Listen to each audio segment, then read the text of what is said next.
Hello Philippines ang buhay! Welcome back! And for today's video, so ito na nga po mga madam at sir. Share ko lang po na aside po dun sa mga gifts na natanggap ko last Christmas and after nung New Year na pinost ko nung January, may mga additional gifts po tayo natanggap ulit. Yun nga lang po since busy tayo at walang extra budget lately, hindi tayo nakakapunta dun sa mga lugar kung saan nanggaling tong mga to. So, kaya lately ko lang din sila na-receive. So, ito na nga po, share ko po sa inyo. Ayun, so, let's check it out. Okay, so, una na nga po dito ay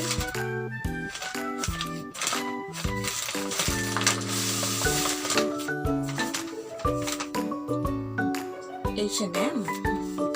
At ang nakalagay po ay 1 million package. Check natin.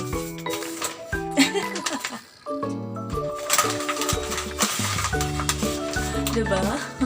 Ang kulit. Yung 1 million package ko ay isang 600 grams na Milo.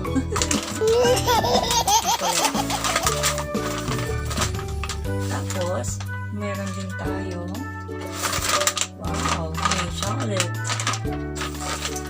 Tapos, syempre, merong sardines. Uy! Meron din kape. Nako. Hindi talaga ako nakakalimutan bigyan ng kape ng tita ko. Alam na alam niya kung ano yung ikaliligaya ko. Tapos, syempre, mayroon din corned beef. Toothpaste, sakto din ako bibili. At shower cream. Kala ko lotion. Sayang. Ayun. Tapos, last but not least, ay naku.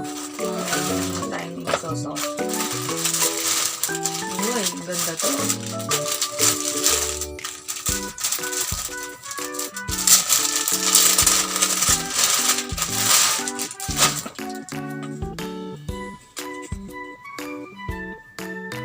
Wow, ang ganda. So, ang nakalagay lang naman guys, basahin ko. Someone who loves me very much went to Muscat Oman and got me this shirt.